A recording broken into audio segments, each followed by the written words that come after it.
আমন্ত্রণ বিরতিহীন সংবাদ রাত ৯টায় বাংলাদেশে। আপনাদের সঙ্গে আছি আমি সুমনা সিং এবং আমি অনিমেষকর। শুরুতেই জানাবো বার্তা তথ্যের সবশেষ। ঢাকা ওয়াশিংটন সম্পর্কে আস্থা ফেরাতে চায় যুক্তরাষ্ট্র। বাংলাদেশের সঙ্গে নতুন শুরুর প্রত্যাশা ডোনাল্ড লুর।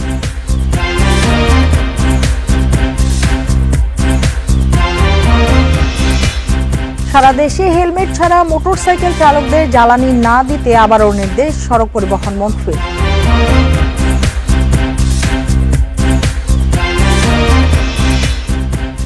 ফাঁসির আসামি কনডেম সেলে রাখা বন্ধের রায় আপিল বিভাগ স্থগিত। রিটের উদ্দেশ্য নিয়েও প্রশ্ন।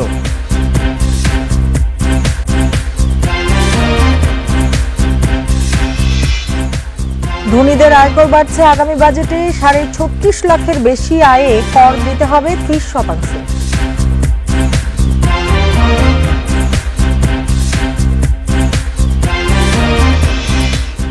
উচ্চ শ্রেণীর বিমা থাকায় ২৩ নাবিকের মুক্তিপণের টাকা বিমা কোম্পানি দিয়েছে, জাহাজ মালিকের প্রতিষ্ঠানকে দিতে হয়নি।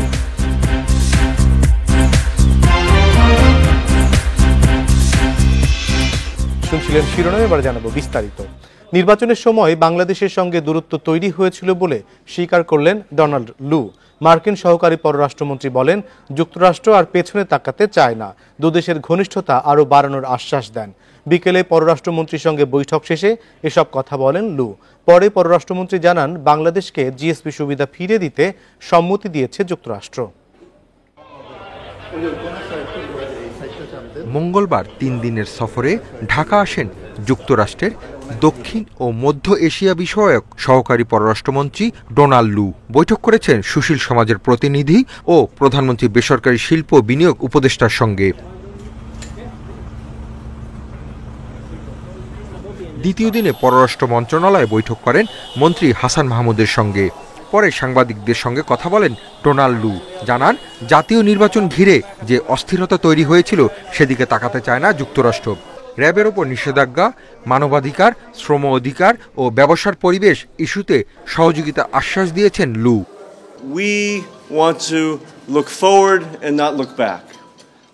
বাংলাদেশের সাথে আমাদের সম্পর্ক সামনের দিকে এগিয়ে নিতে চাই।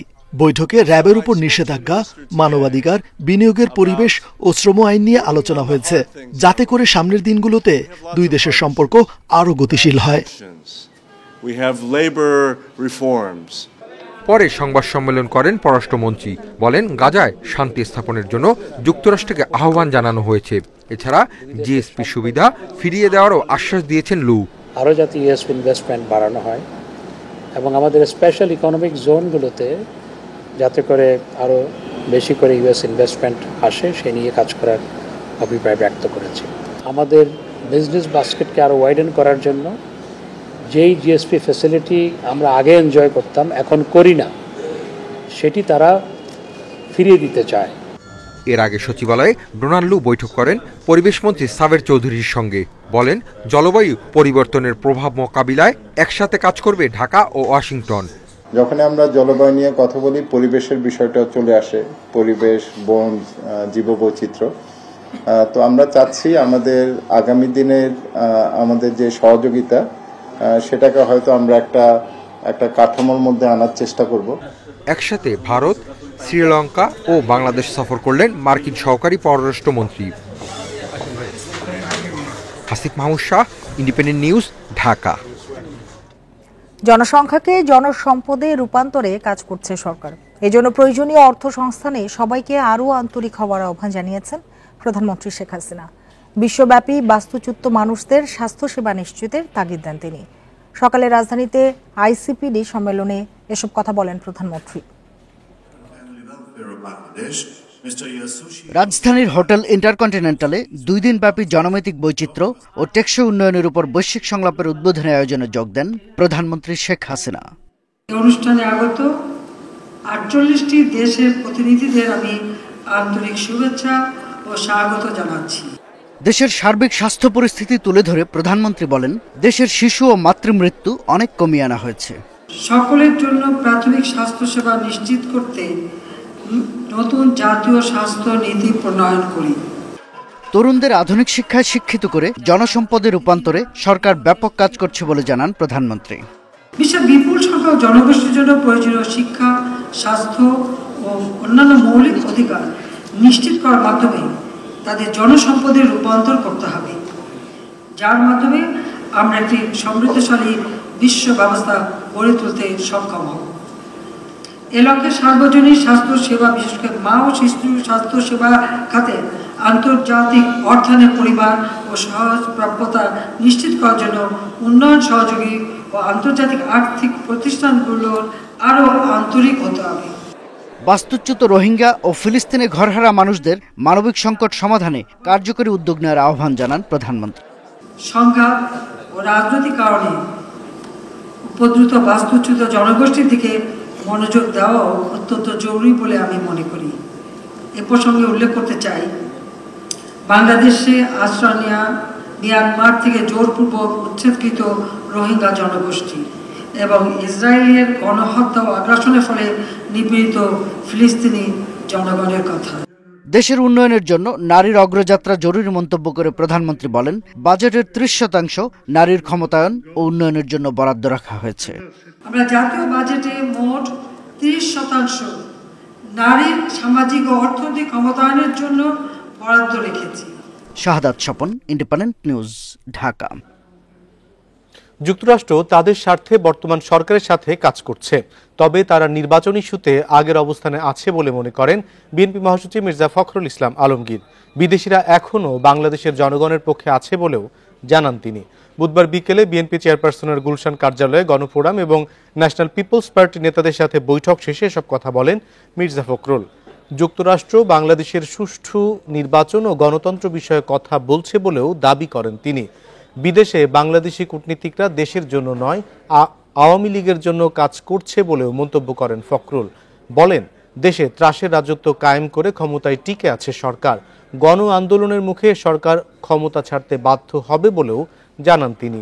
পরে গণতন্ত্র মঞ্চের নেতাদের সাথেও বৈঠক করেন বিএনপি নেতারা। তারা এতটুকু খুশি না, এই বাংলাদেশের বর্তমান অবস্থার প্রেক্ষিতে তারা এতটুকু খুশি না। কিন্তু তারা তো আপনি জানেন যে কোনো দেশের তাদের কূটনৈতিক সম্পর্ক থেকে অব্যাহত রাখতে হয় সবাইকেই, এবং সেই জন্য তারা সেটাকে অব্যাহত রাখেন। ডেভেলপমেন্টের কাছ থেকে এমনকি সামরিক শাসকদের সঙ্গেও তাদেরকে সেই সম্পর্ক রাখতে হয়, যে তারা একটা অবাধ, সুষ্ঠু, নিরপেক্ষ নির্বাচনের পক্ষে কথা বলেছেন। এটা তারা এখনো অব্যাহত রেখেছেন। সারা দেশে হেলমেট ছাড়া মোটরসাইকেল চালকদের জ্বালানি তেল না দেওয়ার নির্দেশ দিয়েছেন সড়ক পরিবহন মন্ত্রী ওবায়দুল কাদের। এছাড়া মহাসড়কে ব্যাটারি চালিত ইজি বাইক বন্ধ থাকবে বলেও ঘোষণা দেন তিনি। বুধবার বনানীতে বিআরটিএ কার্যালয়ে উপদেষ্টা পরিষদের সভায় এ নির্দেশনা দেন তিনি। এ সময় সড়কে শৃঙ্খলা না ফিরলে দুর্ঘটনা কিভাবে কমবে এমন প্রশ্নও রাখেন মন্ত্রী। বনানীর বিআরটিএ সদর দপ্তরে বাংলাদেশ সড়ক পরিবহন কর্তৃপক্ষ আইনের অধীনে গঠিত উপদেষ্টা পরিষদের প্রথম বৈঠক। অংশ নেন পরিবহন মালিক, শ্রমিক, 2 সিটি কর্পোরেশনের মেয়র, আইন শৃঙ্খলার সদস্য সহ সড়ক পরিবহন কর্তৃপক্ষের নীতি নির্ধারকরা। এ সময় মেয়াদ উত্তীর্ণ লক্কর-ঝক্কর বাস ডাম্পিং না করে পুরোপুরি ধ্বংসের সুপারিশ করেন সড়ক পরিবহন ও শ্রমিক ফেডারেশনের সভাপতি শাহজাহান খান। আর সড়ক পরিবহন মালিক সমিতির সভাপতি খন্দকার এনায়েত উল্লাহর প্রশ্ন, এসব গাড়ি কেন উঠিয়ে নেওয়া হচ্ছে না। 111টা সুপারিশের মধ্যে মাত্র 7টা বিষয়কে বিবেচনায় নিয়ে 111 দফা সুপারিশ করছে, এবং প্রথমটাই আমরা বলছি শিক্ষা এবং সচেতনতা। সুতরাং সচেতনতাকেও সৃষ্টি করা যাবে, সেটার উপর গুরুত্ব দেন। ব্যবস্থা নেওয়ার জন্য যাদের উপর দায়িত্ব, আমি মনে করি 34 বছর পর্যন্ত চলে, এই দায়িত্ব তাদেরকেও নিতে হবে। ফিটনেসবিহীন মেয়াদ উত্তীর্ণ গাড়িকে স্ক্র্যাপ করা হোক, আমি বারবার বিআরটিএ চেয়ারম্যানকে বলছি। এ সময় ঢাকার রাস্তায় ব্যাটারি চালিত ইজি বাইকের দৌরাত্ম্য বন্ধে সড়ক পরিবহন মন্ত্রীকে ব্যবস্থা নেয়ার অনুরোধ করেন ঢাকা সিটির 2 মেয়র। এই ব্যাপারে কঠোর থেকে কঠোর হতে হবে, এবং এখন দুর্ঘটনার একটা মূল উৎসই কিন্তু এই ব্যাটারি চালিত এই বাহনগুলো। সিগন্যাল যদি অমান্য করে যায় আর তাকে যদি আমরা কোনো ধরনের শাস্তির আওতায় না আনি, তাহলে কিন্তু আমরা শৃঙ্খলা আনতে পারবো না। আগের চেয়ে দুর্ঘটনা কমলেও সড়ক মহাসড়কে ব্যাটারি চালিত ইজি বাইকের চলাচল বাড়ায় উদ্বেগ জানান সড়ক পরিবহন মন্ত্রী। দেখা যাচ্ছে মোটরসাইকেল, ইজি বাইক, এই 3 চাকার গাড়িগুলো, এগুলোর জন্য ম্যাক্সিমাম দুর্ঘটনা ঘটছে। শুধু নিষেধাজ্ঞা আরোপ নয়, এগুলো চলতে যাতে না পারে সে ব্যবস্থা করতে হবে। সারা দেশে বুধবার থেকেই মোটর বাইকে নো হেলমেট নো ফুয়েল কার্যক্রম চালুরও নির্দেশ দেন সড়ক পরিবহন মন্ত্রী। ঢাকা সিটিতে যে কৌশল। Buddhadeb Kundu, independent news, Dhaka. মৃত্যুদণ্ডের চূড়ান্ত সিদ্ধান্তের আগ পর্যন্ত আসামিকে কনডেম সেলে রাখা যাবে না বলে হাইকোর্টের দেয়া রায় 25 আগস্ট পর্যন্ত স্থগিত করেছে আপিল বিভাগ। দুপুরে চেম্বার আদালতের বিচারপতি ইনায়েতুর রহিম এই স্থগিতাদেশ দেন। শুনানিতে অ্যাটর্নি জেনারেল আদালতকে বলেন, এই রায়ের ফলে কারাগারগুলোতে বিশৃঙ্খলা শুরু হয়েছে। অনেক মৃত্যুদণ্ডের আসামি কনডেম সেল থেকে দ্রুত বের হতে তোড়জোড় শুরু করেছে। এছাড়া এ ধরনের বিষয়ে রিটের পেছনে ভিন্ন উদ্দেশ্য থাকতে পারে বলে আদালতে তুলে ধরেন তিনি। পরে নিজ কার্যালয়ে এর ব্যাখ্যায় অ্যাটর্নি জেনারেল বলেন, তার ধারণা মানবতা বিরোধী অপরাধীদের অনেকে কনডেম সেলে থাকায় তাদের সুবিধার জন্য এই বিষয়ে রিটটি করা হয়ে থাকতে পারে।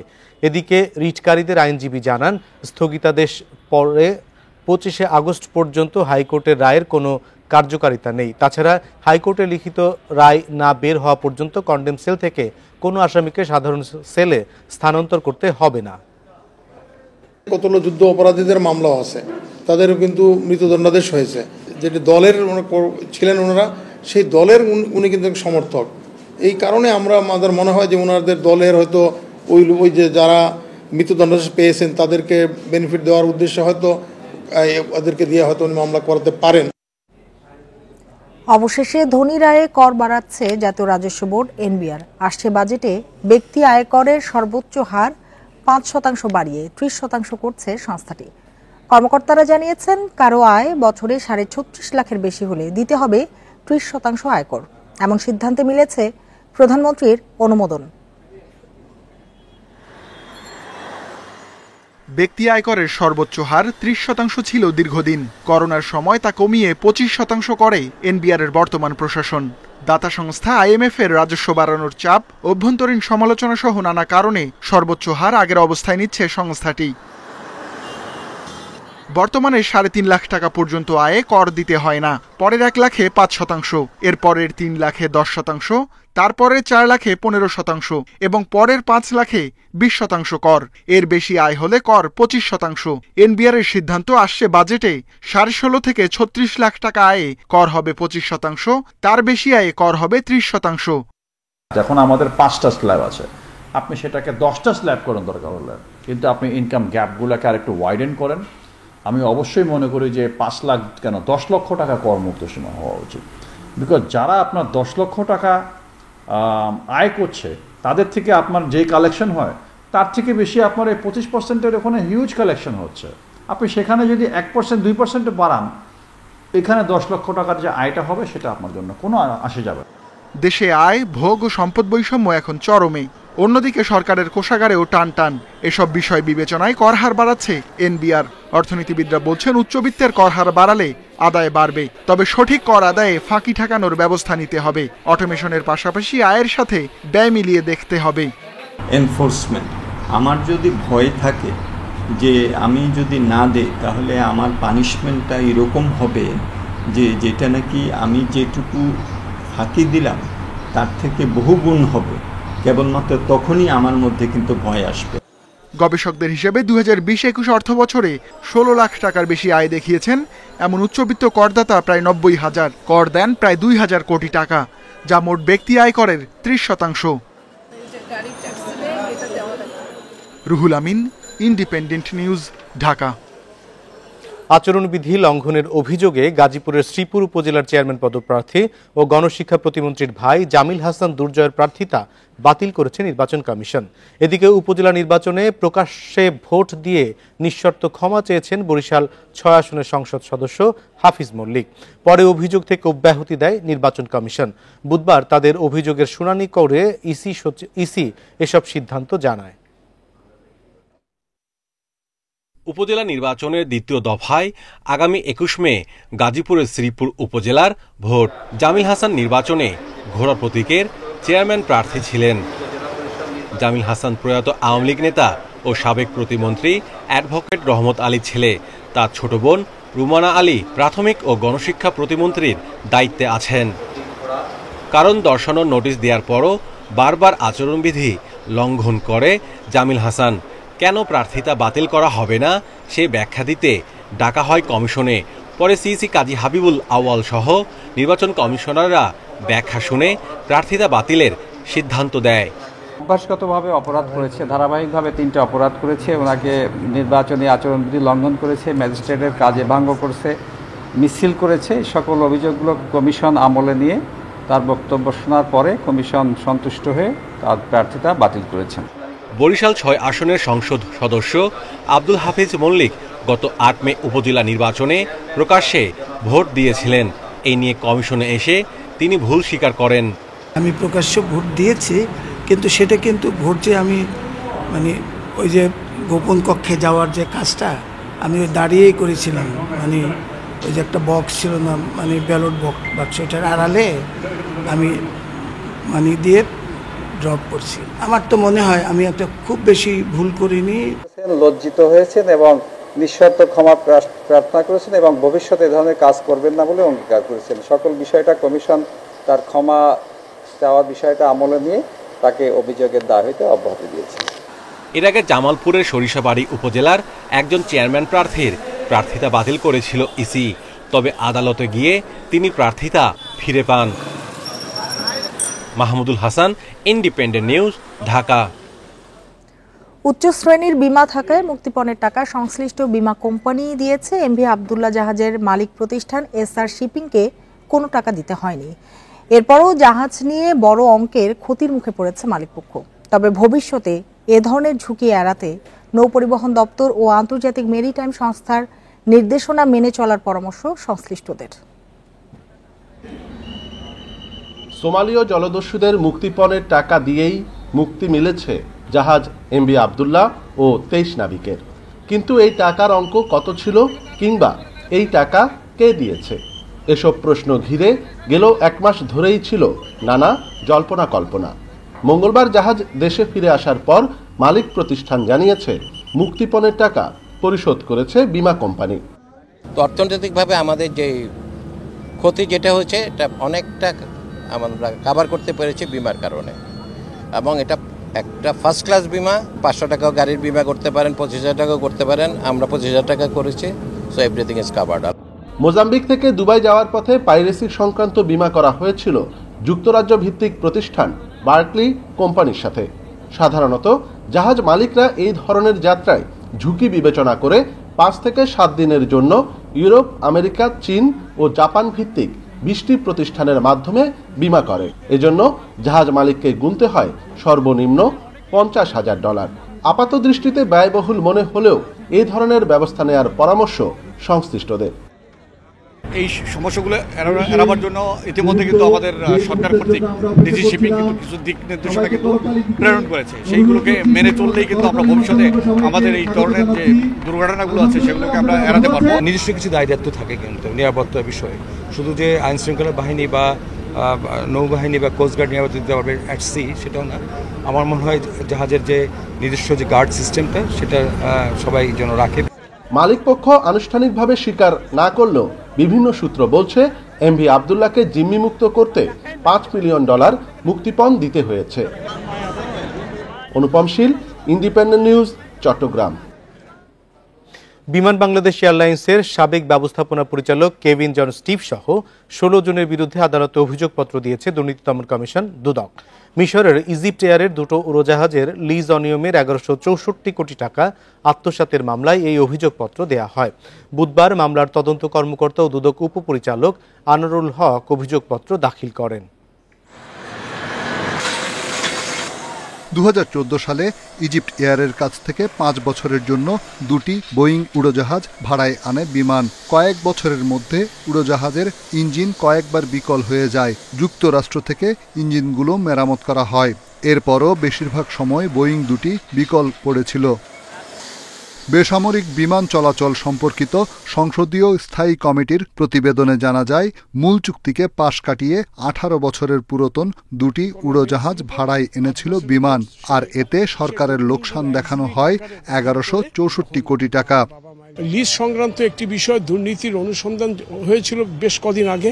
দীর্ঘ অনুসন্ধান শেষে এজাহার দাখিল করেছে দুর্নীতি দমন কমিশন। তারপরে দীর্ঘ তদন্ত শেষে আজকে আদালতে অভিযোগপত্র দাখিল করলো 16 জনের বিরুদ্ধে। 30 জনের মধ্যে তদন্তে অন্তত 14 জনের কোনো দায় পায়নি দুদক। বিমানের সাবেক এমডি কেভিন জন স্টিভ সহ 16 জনের বিরুদ্ধে আদালতে অভিযোগপত্র দাখিল করা হয়। এখন আদালতে বিচারে যাবে, চার্জশিটের উপর শুনানি হবে। আদালত যদি মনে করে পর্যাপ্ত তথ্যপত্র আছে তাহলে আমলে নেবে। আমলে নেওয়ার পরে যদি আমলে নেয় তারপরে এটি বিচারের জন্য যাবে। এর আগে গত বছর ফেব্রুয়ারিতে এই লিজ অনিয়মের ঘটনায় বিমানের 30 জনকে আসামি করে মামলা করে দুদক। রিশাদ হুদা, ইন্ডিপেন্ডেন্ট নিউজ, ঢাকা। এবার খেলার খবর। খেলার খবরের শুরুতেই শিরোনাম। যুক্তরাষ্ট্র যাওয়ার আগে টাইগারদের অফিসিয়াল ফটোশুট। বিশ্বকাপের সুপার 8-এ চোখ শান্তর। টপ অর্ডার নিয়ে হাথুরু সিংহের দুশ্চিন্তা।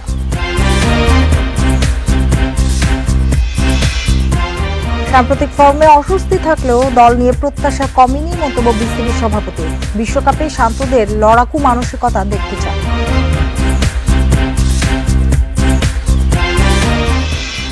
সুপার 8 সেমিফাইনাল নয়, গ্রুপ পর্বের প্রতিটি ম্যাচে আলাদা করে গুরুত্ব দিচ্ছে ম্যানেজমেন্ট। ম্যাচ বাই ম্যাচ খেলে দ্বিতীয় রাউন্ডে যাওয়ার লক্ষ্য টাইগার অধিনায়কের। সেরা দল বাছাই করে নেওয়া হয়েছে, সতীর্থদের ওপর বিশ্বাস আছে শান্তর। সামর্থ্য মতো সেরাটা দিতে পারলে ভালো কিছুই হবে আশা তার। বাংলাদেশ দলের অফিসিয়াল ফটো সেশন শেষে এসব কথা জানান অধিনায়ক শান্ত। ফুরফুরে মেজাজে পুরো দল। ফটো সেশনের নেতৃত্বে শান্তর সাথে যেন সাকিব। সবার মুখে হাসি, এ যেন নির্ভার বাংলাদেশ। বিসিবি সভাপতি কোচিং স্টাফের সাথে এক ফ্রেমে লাল সবুজের দল।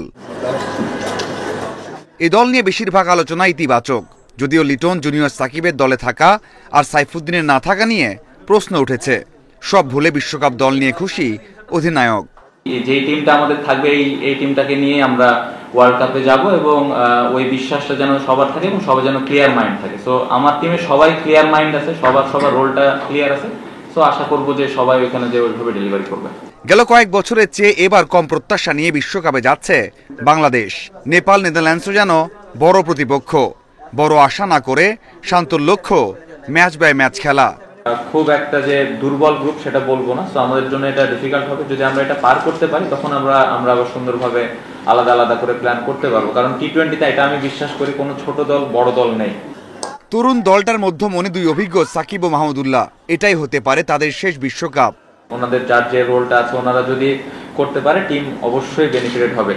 যে জিনিসটা চাইবো যে ওনাদের যে এক্সপেরিয়েন্সটা আছে ওইটা যদি প্রত্যেকটা প্লেয়ারের মধ্যে ছড়াই দেন তাহলে আমাদের টিমের যে ছোট ছোট জায়গাগুলো ইমপ্রুভমেন্টের দরকার আছে ওই জায়গায় আমরা খুব ভালো অবস্থানে থাকবো। বিশ্বকাপে ব্যাটার নয়, শান্তর বড় ভরসা বোলিং ইউনিটে, যেখানে তাসকিনকে প্রথম ম্যাচ থেকেই পাওয়ার আশা করছেন। যে তাসকিন সুস্থ হয়ে যাবে, প্রথম ম্যাচ থেকে অ্যাভেলেবেল থাকবে। যদি না থাকতে পারে তাহলে এটা অবশ্যই আমাদের টিমের one of the best bowler এবং মেইন বোলার আমি বলবো। না থাকতে পারলে সেক্ষেত্রে আমাদের যে ব্যাকআপ অপশন আছে ওটা নিয়েই আগাইতে হবে। দেশে প্রস্তুতি পর্ব খারাপ হয়নি। অচেনা কন্ডিশনের সাথে মানিয়ে নিতে আমেরিকা সিরিজ ও সেখানে প্রস্তুতি পর্বে গুরুত্ব দিচ্ছেন শান্ত। Mazharul Islam, independent news. টি-20 বিশ্বকাপে অধিনায়ক নাজমুল শান্তর সঙ্গে অভিন্ন প্রত্যাশা হেড কোচ হাথুরু সিংহের। গ্রুপ পর্বে ভালো পারফরমেন্সের লক্ষ্য নির্ধারণ। প্রস্তুতি ভালো হয়, টপ অর্ডার নিয়ে দুশ্চিন্তা থাকলেও সুপার 8-এ খেলার সামর্থ্য আছে বাংলাদেশের, মন্তব্য কোচের। টি-20 বিশ্বকাপ আর যুক্তরাষ্ট্রের সিরিজ খেলতে যাওয়ার আগে মিরপুরে বাংলাদেশ দলের আনন্দময় সারাদিন। হোম অফ ক্রিকেটে বিশ্বকাপ দলের অনুশীলন, ফটো সেশন, কোচ অধিনায়কের পূর্ব নির্ধারিত সংবাদ সম্মেলন। প্রস্তুতি নিয়ে সন্তুষ্টির কথা জানালেও টপ অর্ডার নিয়ে এখনও দুশ্চিন্তামুক্ত হতে পারেননি কোচ। আমার মনে হয় প্রস্তুতি ভালো হয়েছে। জিম্বাবুয়ের বিপক্ষে ম্যাচ পরিস্থিতি অনুযায়ী বেশ কয়েকজনকে পরখ করা হয়েছে। তবে টপ অর্ডার ব্যাটিং নিয়ে দুশ্চিন্তা আছে, কিন্তু আমার বিশ্বাস ভুল শুধরে ব্যাটাররা ছন্দে ফিরবে। শিষ্যদের নিয়ে ইতিবাচক প্রত্যাশা হাথুরুর। কন্ডিশনের সঙ্গে মানিয়ে নিতে পারলে লক্ষ্য অর্জন কঠিন নয় বলছেন তিনি। আপাতত প্রথম লক্ষ্য গ্রুপ পর্ব পার করা, বাকিটা পরে দেখা যাবে। তবে ভালো করার বিষয়টা অনেকটা নির্ভর করবে কন্ডিশনের উপর। মানিয়ে নিতে হবে। যুক্তরাষ্ট্রে খেলা দলের জন্য নতুন অভিজ্ঞতা। টাইম জোন, আবহাওয়ার সঙ্গে মানিয়ে নিতে হবে। অফ ফর্মে থাকলেও লিটন দাসের অভিজ্ঞতাকে গুরুত্ব দিচ্ছেন কোচ। শিগগিরই এই কিপার ব্যাটার ফর্মে ফিরবেন প্রত্যাশা হাতুরুর। Farida Bakhtiyara, independent news. টি-20 বিশ্বকাপে বাংলাদেশ দলকে নিয়ে প্রত্যাশা কম সমর্থকদের, এমন কথা মানেন না বিসিবির সভাপতি। তার বিশ্বাস, বিশ্ব আসরে দারুণ খেলবে বাংলাদেশ। তরুণদের নিয়ে গড়া দলের উপর পুরো ভরসা রাখছেন নাজমুল হাসান পাপন। টাইগারদের দলীয় পারফরমেন্সে সাকিব রিয়াদের অভিজ্ঞতাও কাজে দেবে বলে মনে করেন তিনি। 2019 বিশ্বকাপে ফটো সেশন, সংবাদ সম্মেলনের সাথে ঘটা করে হয়েছিল জার্সি উন্মোচন। এরপর থেকে সেভাবে দেখা যায়নি বিশ্বকাপ নিয়ে উন্মাদনা। এবার আবার দেখা গেল বিসিবির নানা আয়োজন। বিশ্বকাপে যাওয়ার আগে ক্রিকেটারদের সাহস দিয়েছেন বিসিবি সভাপতি। আগে হতো, মাঝখানে গত 3 বছর ধরে হচ্ছে না, কিন্তু এইটা হওয়া উচিত। ফটো সেশন তো হয়, যাওয়ার আগে প্রত্যেকবারই ফটো সেশন হয়, তো এবার আমরা একটু অর্গানাইজড ওয়েতে করতে চেয়েছি যে আমরা সবাই থাকবো। জিম্বাবুয়ে সিরিজের পর অনেকেই বলছেন টাইগারদের নিয়ে সমর্থকদের প্রত্যাশা কমে গেছে। বিসিবি সভাপতি অবশ্য সে কথা মানতে নারাজ। প্রত্যাশা কম হওয়ার কোনো সুযোগই নেই। আমি যে জিনিসটা বলছি, ওরা যেন ভালো খেলে। আমি হারা জিতা নিয়ে মাথা ঘামাই না, দেশের মানুষও মাথা ঘামায় না। ওরা যদি ভালো খেলে ক্রিকেট, সবাই খুশি। এবারের বিশ্বকাপ দলকেই সেরা বলছেন বিসিবি সভাপতি। সাহস নিয়ে সবাই জ্বলে উঠতে পারলে দারুণ কিছু হবে বলেই বিশ্বাস করেন পাপন। একই সঙ্গে আস্থা রাখছেন সাকিব রিয়াদের অভিজ্ঞতায়। সাহস করে খেলতে হবে। টি-20 এমন একটা ফরম্যাট, এখানটায় ফর্মের কথা চিন্তা করে ভয় যদি একবার মাথায় ঢুকে, তাহলে আসলে কখনোই সাকসেসফুল হওয়ার উপায় নেই। আর বিশেষ যেটা হচ্ছে ওয়ার্ল্ড কাপ, সর্বোচ্চ জায়গা। আমি বলেছি যে খুব প্রেশার যাতে ওরা না নেয়, ফ্রিলি যেন তাদের খেলাটা খেলে। দলকে উৎসাহ দিতে বিশ্বকাপের শুরু থেকেই যুক্তরাষ্ট্রে থাকার পরিকল্পনা আছে বিসিবি সভাপতির। প্লেয়াররাও ধরেছে আমি যেন প্রথম ম্যাচ থেকে থাকি। পিয়াস সাহা, ইন্ডিপেন্ডেন্ট নিউজ। টি-20 বিশ্বকাপের আগে সাকিব আল হাসানের শীর্ষ অলরাউন্ডার অবস্থানে ভাগ বসালেন শ্রীলঙ্কার ওয়ানিন্দু হাসারাঙ্গা। জিম্বাবুয়ের সিরিজের শেষ 2 ম্যাচে খেললেও রেটিং পয়েন্ট কমেছে সাকিবের। 2 ম্যাচে 5 উইকেট নিলেও ব্যাটিংয়ে আলো কাটতে পারেননি। 1 ম্যাচে 1, অন্য ম্যাচে করেন 21 রান। তাতে তার রেটিং পয়েন্ট 231 থেকে কমে হয় 228। হাসারাঙ্গার রেটিং পয়েন্টও সমান। দীর্ঘ 10 মাস পর টি-20 খেলেন সাকিব। খেলার বাইরে থাকায় তার রেটিং পয়েন্ট আর বাড়েনি। অলরাউন্ডার র্যাঙ্কিংয়ে 3-এ থাকা আফগান মোহাম্মদ নবী তাদের চেয়ে পিছিয়ে 10 পয়েন্ট। জিম্বাবুয়ের বিপক্ষে পারফরমেন্সে উন্নতি হয়েছে টাইগার পেসার তাসকিনের। 3 ধাপ এগিয়ে উঠেছেন 23 নম্বরে, 5 ধাপ এগিয়ে 25তম স্থানে মুস্তাফিজ। ইন্টারনেটের মাধ্যমে অবৈধভাবে স্মার্ট টিভি বক্স বিক্রির অভিযোগে একজনকে আটক ও 440টি ডিভাইস জব্দ করা হয়েছে। বুধবার দুপুরে রাজধানীর মিরপুরে বিটিআরসি ও র্যাবের যৌথ অভিযানে এসব জব্দ করা হয়। বিটিআরসি বলছে টিভি দেখার এমন ডিভাইস বিক্রি ও ব্যবহার অবৈধ। টিভির সঙ্গে HDMI কেবল দিয়ে সংযুক্ত করা হয় স্মার্ট টিভি বক্সকে। পরে একটি অ্যাপ ইনস্টল করে ইন্টারনেটের মাধ্যমে চালানো যায় দেশি বিদেশি যে কোনো টিভি চ্যানেল। প্রয়োজন হয় না কোনো ধরনের ডিশ কিংবা ডিটিএইচ সংযোগের। তবে ভিডিও স্ট্রিমিংয়ের মাধ্যমে এভাবে টিভি দেখানো অবৈধ। বুধবার রাজধানীর মিরপুর 10 নম্বরের শাহ আলী মার্কেটে বিটিআরসি ও র্যাবের যৌথ অভিযানে এমন ডিভাইস পাওয়া যায় 3টি দোকানে। যদিও বিক্রেতাদের দাবি এভাবে টিভি দেখানোর সুযোগ করে দেওয়া যে অন্যায় তা তারা জানতেন না। যতটুকু ধারণা ছিল এগুলো সব কিছু লিগেল, আর যেহেতু এটা অনেক বড় আকারে আমদানি করা হইতেছে, যতটুকু আমরা জানছি যে সব কিছু ব্যাক ট্যাক্স আওতাভুক্ত হয়েই দেশে ঢুকতেছে, এরকম একটা নলেজ আমাদের ছিল না। বিটিআরসি থেকে কখনো কোনো আমাদেরকে কোনো কিছু জানানো হয় নাই বা বিক্রি করা হবে না, এটা যে অবৈধ এটা আমরা জানি না। অভিযানে 3টি দোকান থেকে জব্দ করা হয় 440টি ডিভাইস। বিটিআরসি বলছে টিভি দেখার ক্ষেত্রে নিয়ম মেনে চলতে হবে।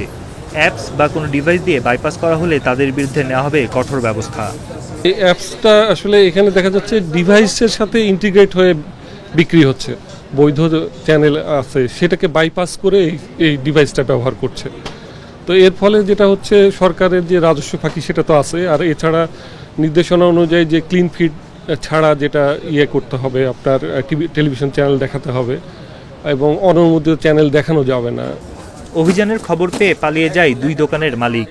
বিটিআরসি জানিয়েছে এ ধরনের অভিযান তারা রাজধানীর অন্যান্য এলাকায়ও চালাবে। বন্ড ইবনে কামাল, ইন্ডিপেন্ডেন্ট নিউজ, ঢাকা। মেরামতের অভাবে জরাজীর্ণ হয়ে পড়েছে তিস্তা রেল সেতু। মেয়াদ উত্তীর্ণ সেতুটির কাছ থেকে বালু উত্তোলন করায় আরও ঝুঁকি বাড়ার আশঙ্কা তৈরি হয়েছে। এতে যে কোনো সময় দুর্ঘটনার আশঙ্কা দেখছেন স্থানীয়রা। 1901 সালে রংপুরে তিস্তা নদীর উপর নির্মাণ করা হয় 2110 ফুট দীর্ঘ এই রেল সেতুটি, যার মেয়াদ ধরা হয় 100 বছর। রেল সেতু হিসেবে নির্মিত হলেও 1978 সালে গাড়ি চলাচলের জন্য খুলে দেওয়া হয়।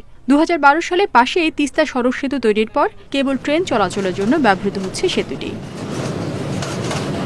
স্থানীয়রা বলছেন, মেয়াদ উত্তীর্ণ সেতুটির সংস্কারের অভাবে নড়বড়ে হয়ে পড়েছে। এর মধ্যে সেতুর খুব কাছ থেকে উত্তোলন করা হচ্ছে বালু, এতে আরও ঝুঁকিতে পড়েছে অবকাঠামোটি। স্লিপারগুলো নষ্ট হয়ে গেছে এবং মাঝে মধ্যে কেমন জং ধরার মতো ডেট এক্সপায়ার হয়ে গেছে।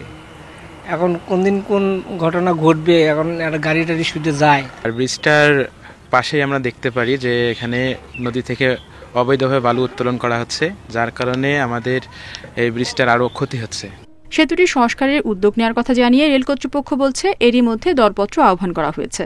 সেতুটা ঝুঁকিপূর্ণ সেটা নির্ধারণ করা হয়ে গেছে, সামনে কাজ শুরু হবে এবং রীতিমতো কাজ শুরু হওয়ার জন্য রেলের অফিসাররা এই করছে, দেখে পরীক্ষা নিরীক্ষা করছে কীভাবে কাজ করা যায়।